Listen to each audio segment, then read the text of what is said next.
Saúdo a igreja com a graça e a paz do nosso Senhor Jesus Cristo, aquele que vive e aquele que reina para sempre. Bom dia, meus irmãos.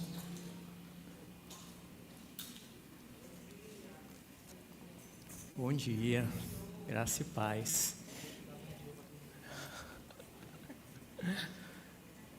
Meus irmãos, estamos aqui dando continuidade à série Os que choram serão consolados, né? E hoje teremos o segundo sermão dessa série, e para aqueles que desejam acompanhar a série, vocês podem acessar nosso site lá do YouTube, nossa página. Todos esses sermões vão estar lá naquela página, tá bom? O texto de hoje é Jeremias 30, do verso 12 ao verso 17. Jeremias 30, do verso 12 ao verso 17. Aproveito para dar as boas-vindas a todos vocês que estão aqui nos assistindo, tanto pela internet, como vocês que estão aqui, e também vocês que são nossos convidados ou são os visitantes, também sejam muito bem-vindos essa manhã. Que esse momento seja um momento de edificação para todos nós. Meus irmãos, nós que gostamos de ler, né?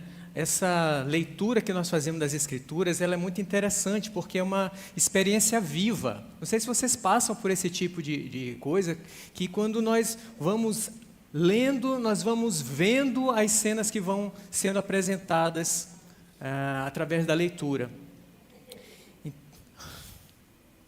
Então, quando nós lemos o texto bíblico, nossa mente, ela não apenas processa palavras, cada palavra ela se mistura com nossa própria experiência, de acordo com os filmes que nós vemos, de acordo com as mensagens, de acordo com aquelas coisas que nós assistimos na televisão, na internet, vídeos, músicas que nós ouvimos, livros, outros livros que nós lemos, né? Todas essas informações, elas nos dão cores, formas e emoções, está tudo diante dos nossos olhos e todas aquelas informações vão para dentro da nossa mente. Eu não sei se isso acontece com vocês, mas normalmente isso acontece comigo. Eu fico imaginando aquelas cenas, né? Então, quanto mais nós lemos a Bíblia, mais nós nos aprofundamos, mais imersos nos tornamos, começamos a sentir o calor do deserto, o frio da madrugada, o cheiro da terra, a dor e a alegria dos personagens, ouvimos os sons daquela cena, as músicas que são entoadas, o choro daqueles que choram. Participamos inteiramente do ritmo da vida desses personagens, das histórias que são apresentadas, e nossa mente, conforme vamos lendo, dá continuidade àquela leitura, dando-nos intensidade àquela informação, nós vamos imergindo naquele texto, nós vamos participando daquela história. Mas, no fundo, a gente não participa daquela história apenas porque é uma história bíblica, mas porque essa história também é nossa. O texto de hoje faz parte de uma jornada de um povo que não é muito diferente da nossa jornada, não é muito diferente daquilo que nós vivemos. Um povo que teve momentos de obediência, um povo que teve momentos de desobediência, que muitas das vezes se afastou, se desviou completamente dos caminhos do Senhor. Um povo de coração duro, porém ensinável, que sofreu por causa das suas desobediências, porém, ao se arrepender, sempre recebeu a misericórdia do nosso Senhor. Assim como nós também passamos por esse tipo de coisa. E eu convido você hoje a ler comigo e imaginar essa cena, sentir o sofrimento. Sim, nós vamos sentir o sofrimento desse povo. Mas principalmente, meus irmãos, a esperança que esse texto nos transmite. Oremos para que o Senhor, nessa manhã, cicatrize as nossas feridas e cure os nossos corações. Pois Ele continua sendo importante, Deus continua sendo importante, tanto para esse povo, como para todos nós. Nós fazemos parte dessa história, nós fazemos parte desse povo. Convido vocês a ler com reverência a palavra de Deus. Vocês podem acompanhar na versão da Bíblia de vocês, mas também vou projetar aqui no telão, para ficar mais fácil. Vamos ler com reverência. O texto diz assim: Jeremias 30, todo mundo achou? Jeremias 30, de 12 a 17. Assim diz o Senhor: seu sofrimento é grave, sua ferida é incurável. Não há que defenda a sua causa, não há remédio para a sua ferida que não cicatriza. Todos os seus amantes esqueceram-se de você. Eles não se importam com você. Eu a golpeei como faz um inimigo, dei-lhe um castigo cruel, porque é grande a sua iniquidade, e numerosos são os seus pecados. Por que você grita? Por causa do seu sofrimento, por sua ferida incurável. Fiz essas coisas a você, porque é grande a sua iniquidade, e numerosos são os seus pecados. Mas todos os que a devoraram serão devorados. Todos os seus adversários irão para o exílio. Aqueles que saquearam serão saqueados. Eu despojarei todos os que a despojaram. Farei cicatrizar o seu ferimento e curarei as suas feridas, declara o Senhor. Porque a você, Sião, chamam de rejeitada aquela que por ninguém se importa. Vamos orar, meus irmãos. Senhor, eis aqui a Tua palavra, eis aqui o Teu povo, meu Pai. Louvamos o Teu nome porque a Tua palavra é viva e eficaz. O Teu Espírito Santo nos mostra, Senhor Deus, aquilo que precisamos aprender, tudo aquilo que precisamos ver. Tua sabedoria, Senhor, vem das Escrituras. Nós rogamos a Ti conhecimento, Pai, porque sem Ti, sem o Teu Espírito Santo, não tem como conhecermos a Ti, Senhor. Nem as Tuas palavras, nem a Tua Escritura. Louvamos o Teu nome, bendizemos a Ti, Senhor, porque Tu és o único Deus. Declaramos isso não porque apenas acreditamos em palavras, mas porque sentimos de todo o nosso coração. Estamos aqui, Senhor Deus, para Te cultuar. Estamos aqui para aprender de Ti.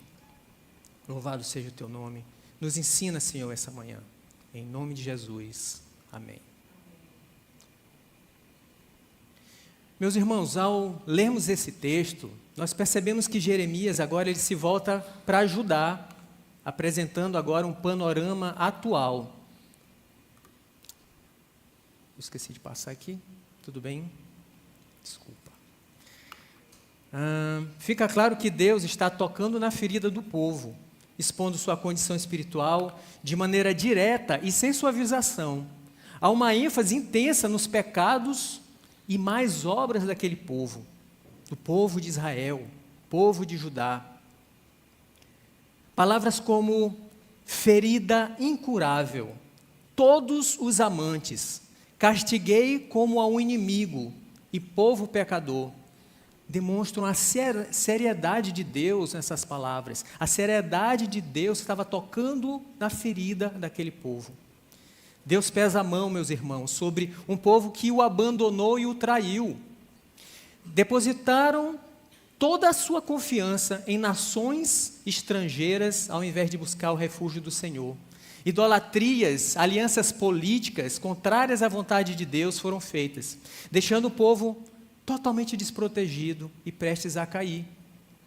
O profeta Isaías, assim como o profeta Jeremias, eles não suavizam as palavras, eles não enfeitam a verdade.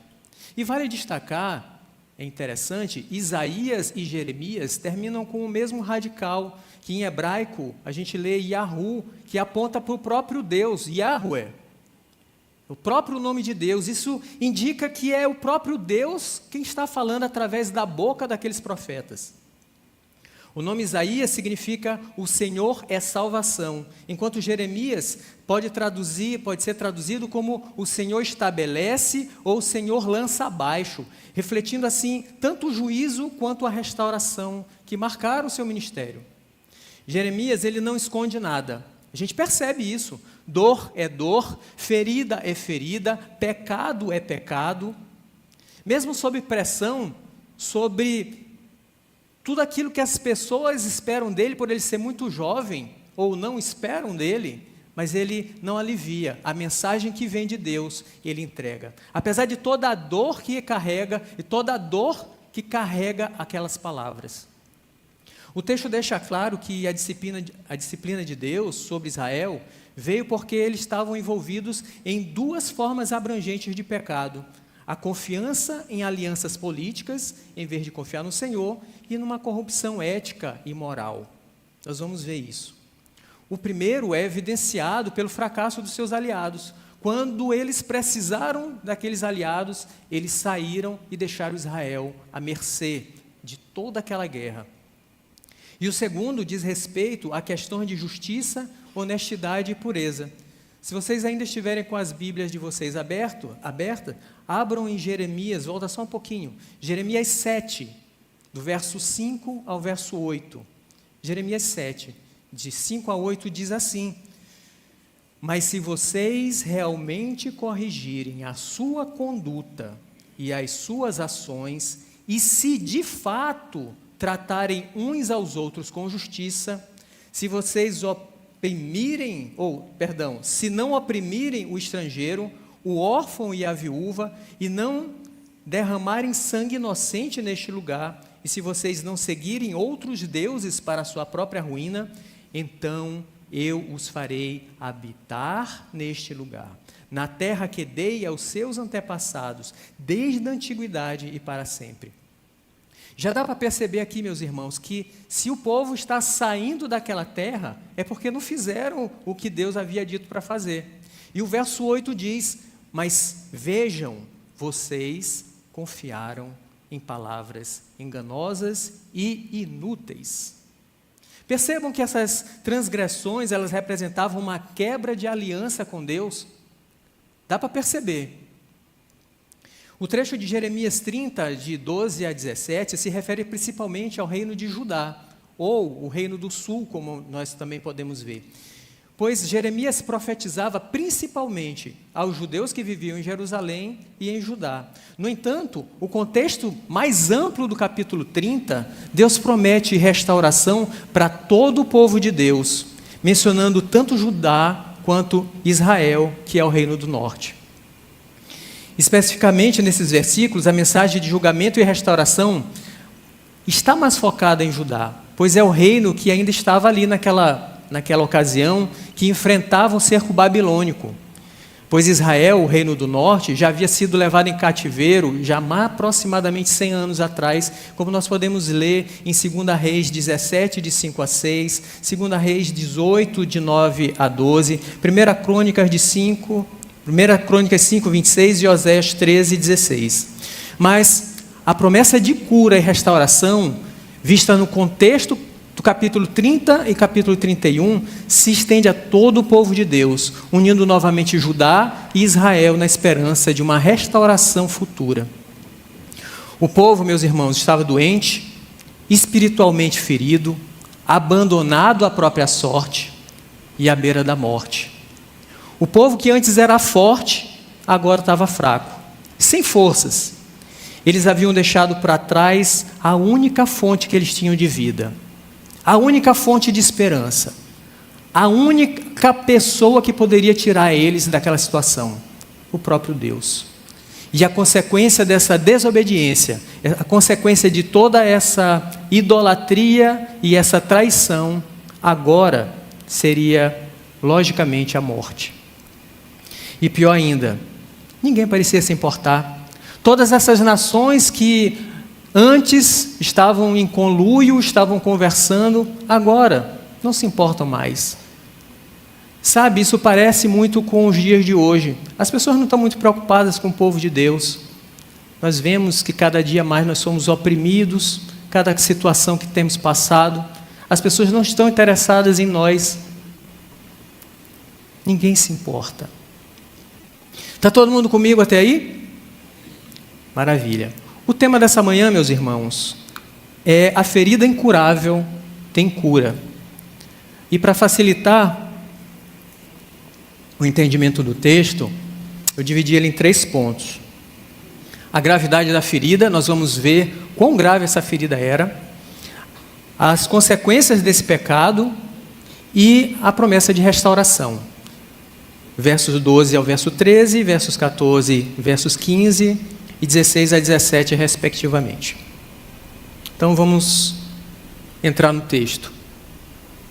A gravidade da ferida. Assim diz o Senhor. Não é Jeremias que está falando aqui. Ele está falando, sim, com a voz dele, mas é o próprio Deus que está falando para aquele povo. Seu ferimento é grave. A sua ferida, ela é incurável. Não há quem defenda a sua causa. Não há remédio para a sua ferida.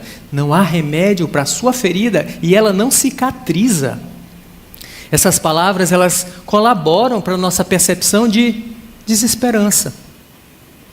Palavras vindas do trono de Deus, essas palavras que até o próprio Jeremias tinha falado para si mesmo. E nós podemos ver isso no verso 15, 18, que diz: por que é permanente a minha dor, e a minha ferida é grave e incurável?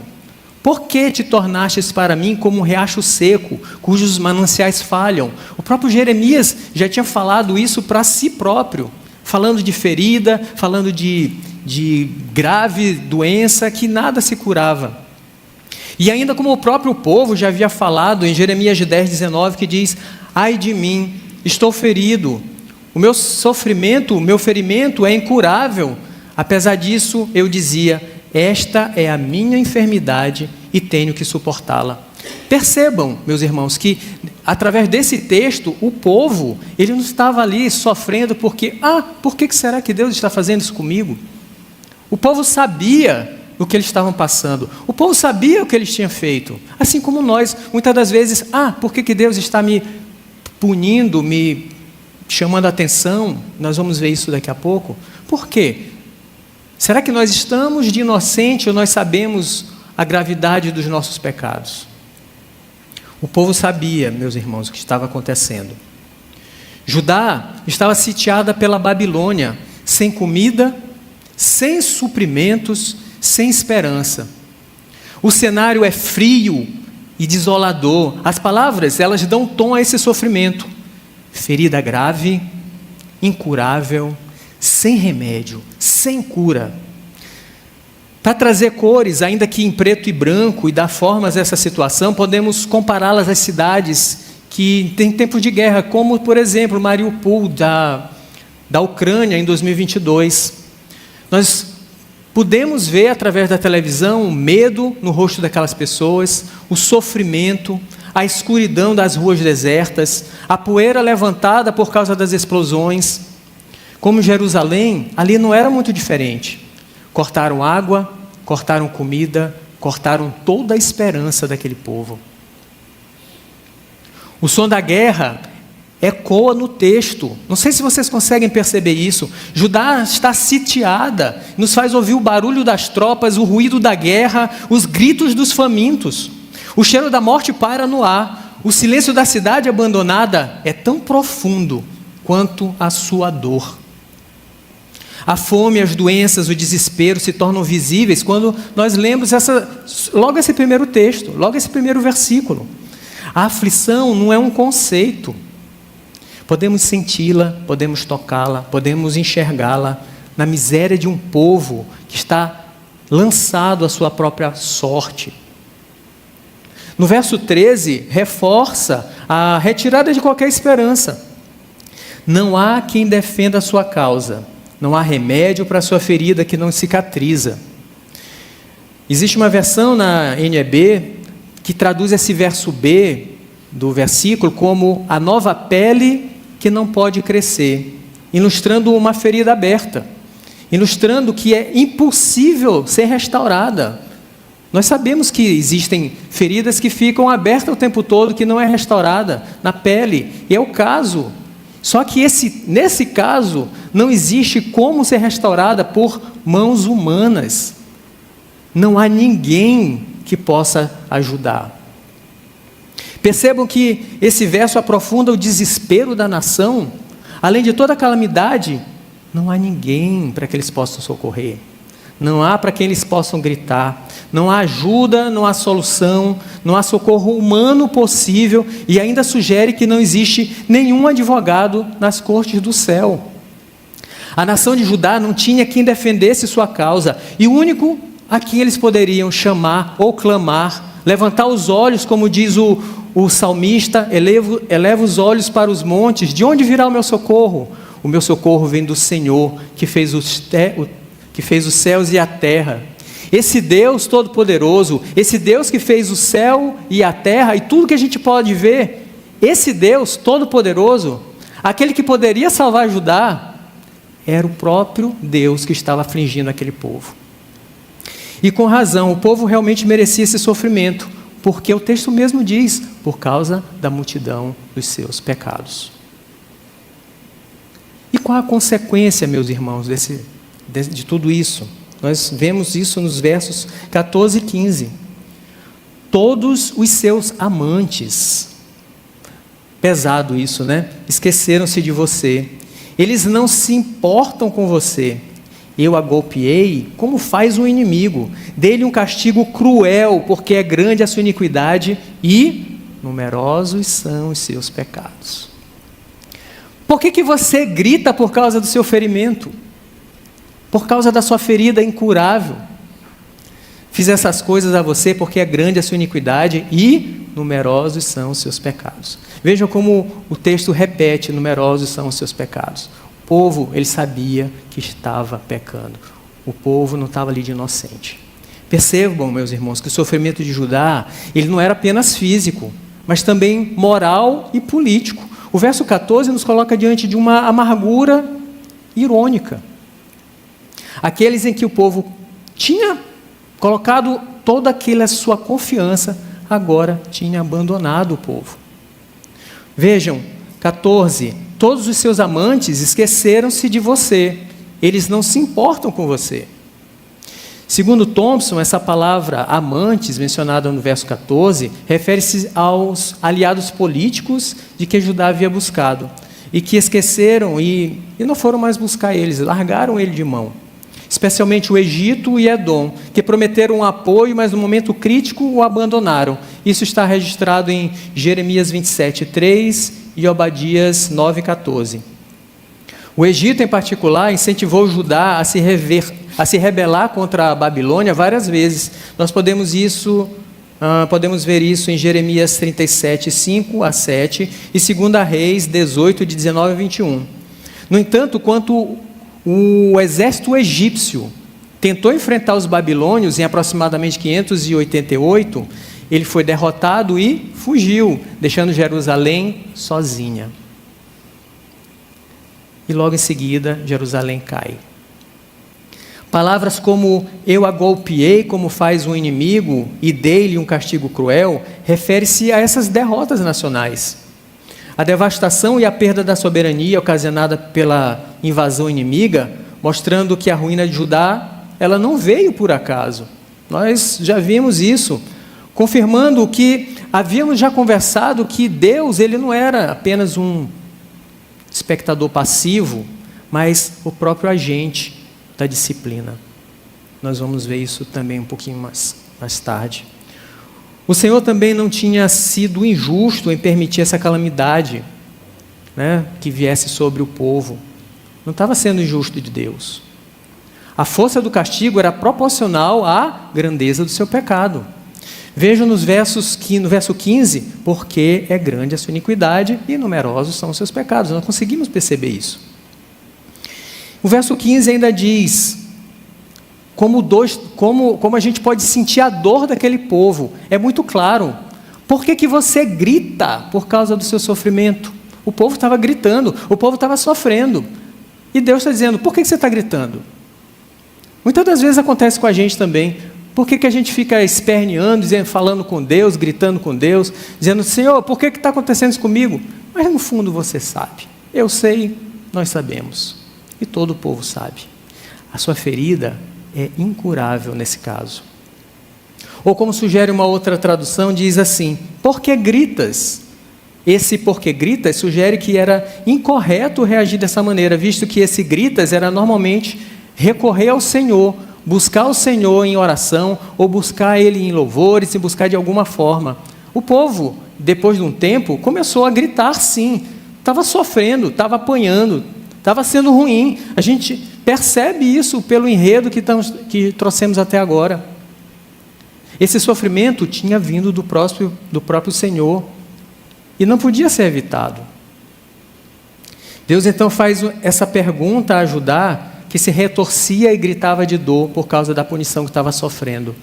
Clamava como se fosse vítima de uma injustiça, mas o próprio Deus responde explicando a razão.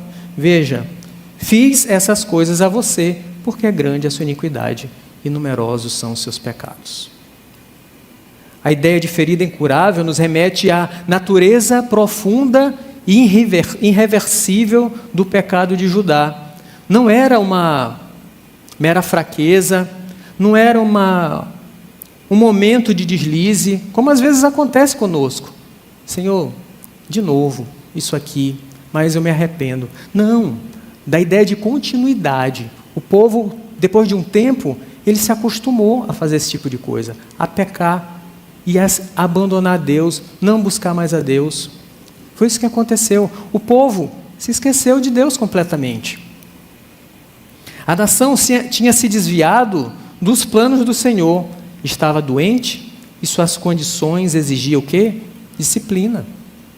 Isso é normal. Às vezes os nossos filhos, eu não tenho filhos, mas para quem tem, às vezes o filho se desvia, sei lá, conversa. Meu filho, não faça isso. Está errado. Depois ele vai lá e faz de novo. Você começa a perceber que ele gostou de fazer aquilo. O que você tem que fazer? Punir ele de alguma forma para que ele entenda. Isso é bíblico, gente. Depois a gente pode falar sobre isso. Nesse caso não é diferente. Deus estava corrigindo através da disciplina aquele povo.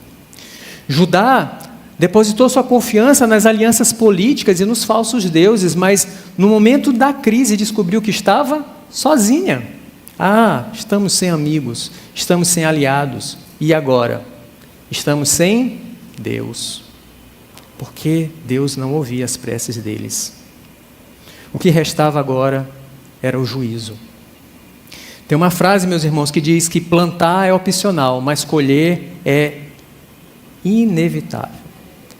O povo havia se distanciado de Deus, havia se prostituído com alianças que o Senhor não aprovava, cultuava deuses estranhos, fazia rituais pagãos. A gente vê alguns no meio cristão, algumas pessoas que vão para a igreja e vão para terreiros de Umbanda, por exemplo. São rituais pagãos, por exemplo. Bom, não foi por falta de aviso. Profetas foram levantados, advertências foram dadas e houve tempo para arrependimento. Contudo, o povo não deu ouvido a Deus. Agora o juízo de Deus era certo. São palavras duras, né, meus irmãos? No entanto, a nação precisava se lembrar de algo especial ou algo essencial. O castigo divino, ainda que severo, não era sem propósito. Deus enviou com medida, não para a destruição final, mas para a correção. E quando esse castigo cumprisse o seu propósito, a mesma mão que feriu seria a mesma mão que traria a cura. E aí nós podemos, já no item 3, a promessa de restauração. Nós vamos para esse ponto para a gente ver a mão do Senhor agindo. Vejam, o texto diz: mas todos os que a devoram serão devorados, todos os seus adversários irão para o exílio, aqueles que a saquearam serão saqueados, e despojarei todos os que a despojaram. Farei cicatrizar o seu ferimento e curarei as suas feridas, declara o Senhor, porque a você, Sião, chamam de rejeitada aquela por quem ninguém se importa. O versículo 16 inicia de uma maneira surpreendente. A palavra mas, que frequentemente anuncia a imposição de juízo como resultado do pecado, porém não é isso que acontece. Essa palavra aparece aqui para indicar um contraste, não uma consequência dos pecados, ou mesmo uma desesperança deles. Agora Jeremias aponta para o horizonte. Todos estavam cabisbaixos, tristes, sofrendo, mas Jeremias olhem para cá. Mostra o destino do povo, que não depende de mérito humano algum, nem desmérito, nem nada. O ser humano não podia fazer nada para resolver aquela situação. A esperança nasce do fato que o Senhor é aquele que está ativo em todas as coisas. Meus irmãos, assim como nós, muitas das vezes a gente acha que todas as coisas são impossíveis, mas o próprio Deus, Ele corrige a nós e para Ele nada é impossível. A esperança nasce do fato de que o Senhor é quem está ali cuidando daquele povo, apesar de todas as coisas.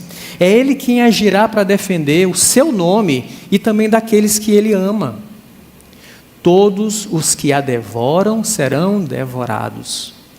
Já ouvimos frases como essa, com a mesma conotação, por exemplo, quando nós lemos Gênesis 12:3, que fala quando Deus fez a promessa para Abraão, Ele diz: abençoarei aqueles que você abençoar e amaldiçoarei aqueles que você amaldiçoar. Que forem amaldiçoar ele, serão amaldiçoados. Agora Deus não decreta mais punição contra Sião, mas agora Ele está mostrando a punição para os seus opressores. O juízo é explicitamente escrito nas 4 cláusulas que nós lemos, que são: todos os que a devoram serão devorados.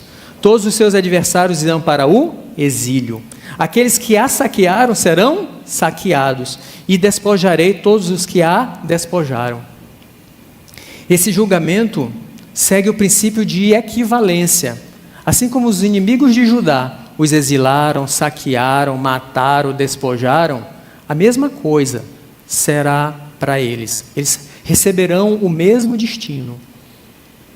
Não haverá isenção do juízo de Deus por aqueles que oprimiram seu povo. Verso 17 diz: farei cicatrizar o seu ferimento e curarei as suas feridas, declara o Senhor.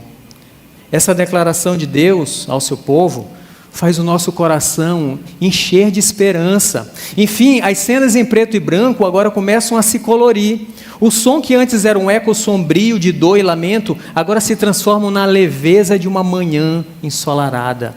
A trilha sonora da alma, antes de um inverno tenebroso, pesado e gelado, agora se torna a suavidade da primavera de Vivaldi. É como se a melodia e a esperança preenchessem cada espaço antes marcado pelo medo e pelo desespero. Antes o Senhor havia dito: seu ferimento é grave e sua ferida é incurável. Agora Ele diz: eu cicatrizarei o seu ferimento, eu cicatrizarei as suas feridas. E é por isso que os que choram serão consolados. E é por isso que as feridas incuráveis, elas têm cura. A cena é como de uma ferida se fechando, como uma nova pele crescendo sobre ela. Assim também Deus restaura o seu povo, revertendo sua condição espiritual e política. Para o homem isso era impossível, mas para Deus todas as coisas são possíveis.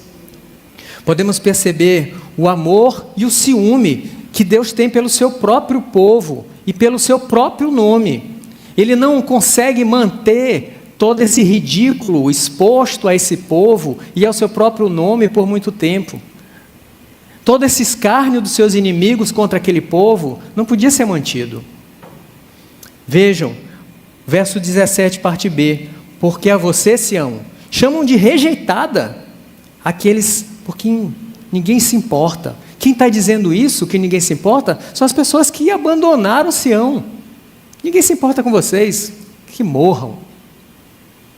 Vocês fizeram as escolhas de vocês. Lembrem-se, meus irmãos, no verso 14, Deus compara o povo de Judá a uma mulher que tem amantes, né? A gente viu isso. A imagem de rejeitada pode ser comparada a essa mulher que foi mandada embora pelo marido por possuir amantes. Essa comparação ela é pertinente, né? Como nós vimos, visto que Judá ela foi expulsa da sua terra porque traiu a Deus. É pertinente essa comparação. Isso é uma cena dolorosa. Aquela por quem ninguém se importa. Reflete a negligência dos seus aliados, que o Senhor tinha predito que aconteceria no verso 14. Percebam que o desespero das nações de Judá também foi um desprezo ao Senhor da aliança. e pela adequação da sua provisão sendo baseada na concepção incorreta de que o juízo tinha caído sobre o povo, porque ele tinha sido incapaz de defendê-los aos ataques violentos do povo. O que isso quer dizer? O povo fora de Judá, os inimigos, aqueles que eles fizeram alianças, olhavam para o povo e diziam: cadê o Deus de vocês? Onde é que está o Deus Todo-Poderoso que tirou vocês do Egito, trouxe vocês até aqui? Cadê esse Deus que abriu o Mar Vermelho? Ele não pode, ele não é Deus, ele não vai poder socorrer vocês dessa vez, nunca mais, esse Deus não existe. A gente já ouviu isso várias vezes nos dias de hoje. Esse Deus de vocês não existe. Vocês imaginam isso? É muleta, essas coisas que vocês acreditam, esse texto que vocês leem, essa Bíblia que vocês carregam, é muleta. Esse Deus não existe. De fato, meus irmãos, Deus tinha pesado a mão contra aquele povo, mas para cumprir os seus propósitos, para corrigir aquele povo. E agora Ele intervém no juízo para defender o seu nome. Assim, a gente pode ter certeza, meus irmãos, que o próprio Deus, que às vezes nós ouvimos coisas de povos ou de pessoas contra nós, Ele não se deixa escarnecer. Ele é o Deus Todo-Poderoso, que criou todas as coisas. Ele é o nosso Senhor. Podemos ter certeza dessas coisas. E eu quero chamar a atenção de vocês para a nossa percepção como povo de Deus. Nós também não somos meros espectadores deste enredo. Pelo contrário, nós estamos dentro dessa mesma história, participamos daquilo que o Senhor está realizando. O verso 17 nos traz uma promessa poderosa. O texto diz: farei cicatrizar o seu ferimento e curarei as suas feridas, declara o Senhor. Essa palavra, embora falasse diretamente para o povo de Judá, falasse para aquele povo naquele momento, mas também aponta para o futuro de todo o povo de Deus. Para todos aqueles que choram, para todos aqueles que têm feridas, para todos aqueles que gritam, para todos aqueles que gemem, para todos aqueles que têm feridas em suas almas, para todos nós. Estamos diante de um texto profético que um dia todas essas feridas serão curadas, e que assim seja. Meus irmãos, e nós vamos concluir. Eu trouxe 5 itens para nós pensarmos durante a nossa semana. Primeiro, com quem estamos fazendo alianças? O povo de Judá sofreu a disciplina de Deus porque havia se desviado, tinha se descuidado, confiado em alianças humanas e falsos deuses, tinha pecado, grandes eram suas iniquidades. Em vez de depender exclusivamente do Senhor, eles buscaram segurança em nações pagãs e sistemas que não poderiam salvá-los. Agora, olhemos para nós. Em quem nós temos confiado as nossas vidas? Em quem ou com quem nós temos feito alianças? Será que nós temos sócios que não acreditam em Deus e mesmo assim nós mantemos essa sociedade sem questionar porque ele não acredita? Será que nós vivemos dia a dia sem querer saber de Deus? Será que nós mesmos não nos abandonamos ou abandonamos a Deus? Estamos fazendo alianças com pessoas íntegras que não temem ao Senhor, por exemplo? Nossas decisões diárias, elas são pautadas em nossa própria experiência ou nas experiências que o próprio Deus tem nos falado? Cada um de nós tem sua experiência. Muitos de nós têm anos e anos de evangelho. Como é que nós temos tomado nossas decisões? Temos mantido nossa fidelidade com o Senhor em todas as áreas das nossas vidas? Não precisa responder, é só para a gente pensar. Será que nós não estamos divididos entre o mundo e Deus? Nossas alianças, meus irmãos, não são muitas. Nossa aliança é apenas com uma pessoa, o Senhor dos Exércitos, o Deus Todo-Poderoso. E nós podemos apontar e crer que essa aliança está pautada em Jesus Cristo, que é o nosso Salvador. O próprio Jesus disse: eu sou o caminho, a verdade e a vida. Sem Ele, ninguém vai a Deus. Ele é a nossa aliança. Cremos assim, pensemos assim e hajamos assim. Se quisermos, meus irmãos, andar no caminho correto, precisamos nos firmar na palavra de Deus, na aliança de Jesus. Não podemos vacilar. Item 2. É ruim ser disciplinado por Deus? É uma pergunta. Deus deixou claro que o castigo de Judá não foi arbitrário, mas uma resposta proporcional à grandeza do seu pecado. A disciplina de Deus não era sem propósito, nós vimos isso. Mas Ele mesmo ensina em suas palavras que, porque o Senhor disciplina a quem Ele ama, Então, se Deus está nos disciplinando, meus irmãos, é porque Deus nos ama e castiga aqueles a qual aceita Ele como filho. Nós somos filhos de Deus. Muitos de nós já experimentamos a disciplina de Deus em nossas vidas. Talvez por meio de circunstâncias, talvez por meio de uma palavra de Deus, talvez porque nós lemos alguma coisa na Bíblia, talvez até mesmo por consequências naturais de nossas escolhas erradas. Mas devemos nos lembrar de algo essencial. O objetivo de Deus nunca é de nos destruir, mas de nos trazer de volta para Ele. Ele toca naquela situação para nos ensinar alguma coisa. Será que não está na hora de nós orarmos e pedir para Ele misericórdia e nos ensinar o que precisamos aprender? Será que naqueles momentos que nós estamos angustiados, sofrendo, não é necessário nós gritarmos sim? Pedir para Deus que nos ouça e nos ensine, que o Espírito Santo dele fale através da sua palavra, ou através do irmão que está do seu lado, às vezes acontece, da igreja, do pequeno grupo, da natureza. Deus fala de tantas maneiras. O objetivo de Deus não é nos destruir. O objetivo de Deus é nos trazer de volta para Ele. Se hoje nós sentimos que estamos sendo corrigidos por Deus, devemos enxergar isso como um sinal do seu amor. Ele é um Pai amoroso que não nos joga fora, que Ele não nos deixa à sua margem, que não deixa de nos ouvir, não nos deixa ser perdidos. Pelo contrário, Ele sempre vai nos chamar para o arrependimento, para que a gente possa experimentar a verdadeira restauração e cura, que somente Deus pode nos dar. Item 3, o Senhor é agente da restauração. Assim como foi Deus quem infligiu o juízo sobre Judá, Ele também é quem traz a restauração. Meus irmãos, nós aprendemos aqui que Deus nos ensina que o nosso refrigério não vem de nós mesmos. O nosso refrigério não vem das pessoas que não têm nada a ver com Deus. O nosso refrigério vem do próprio Senhor.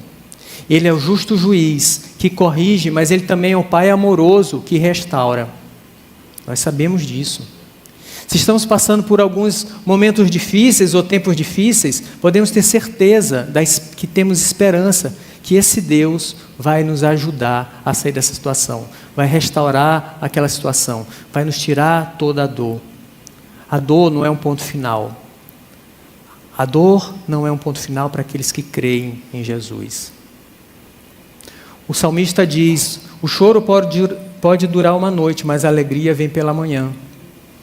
Se hoje nós nos sentimos feridos, abatidos e sem forças, devemos nos lembrar que é Deus quem tem a cura, é Ele quem nos fortalece e é Ele quem nos renova. Ele não nos deixa na destruição, mas nos levanta para um novo começo em sua graça. Não precisamos buscar vingança pessoal. Deus promete que os opressores de Judá sofreriam juízo. Isso nos ensina que a justiça e o juízo pertencem ao Senhor. Não precisamos tomar as coisas em nossas próprias mãos. Jesus nos ensina a orar por nossos inimigos e a amar aqueles que nos perseguem. Isso está em Mateus 5:44. A vingança pessoal, meus irmãos, não resolve, não edifica e só nos traz problema. Romanos 12:19 diz: minha é a vingança, eu retribuirei, diz o Senhor. Meus irmãos, nossa luta não é contra carne nem sangue, mas contra principados e potestades. Efésios 6:12. Quando entregamos nossas dores e injustiças a Deus, confiamos que Ele é soberano e julgará todas as coisas com retidão. Pensem a respeito disso. Que possamos descansar no Senhor, sabendo que Ele é justo e que no tempo certo Ele cuidará de tudo. E por último, a esperança vem do Senhor. O profeta nos apresenta um futuro totalmente diferente daquela realidade, ou totalmente diferente da realidade que nós estamos vivendo, no qual Deus operará grandes mudanças. o arrependimento de um povo, o reconhecimento da soberania de Deus, a disposição em obedecer à nova aliança, um novo coração, a libertação do cativeiro, a punição dos ímpios, o retorno à terra prometida em paz e em prosperidade. E como será esse dia, meus irmãos? Aguardamos ansiosos por esse dia. Nesse dia, só haverá luz. Veremos face a face o nosso Senhor e todos os santos ressuscitados. As cores serão tão intensas que nós poderemos até tocar nelas. E cada melodia será um louvor de alegria para o nosso próprio Deus, em comunhão conosco. Sabemos que esse dia está próximo, meus irmãos. E então estaremos todos juntos, lado a lado, juntos para sempre, em Cristo Jesus. Que esse dia seja breve. Louvamos o seu nome, Senhor. Vamos orar?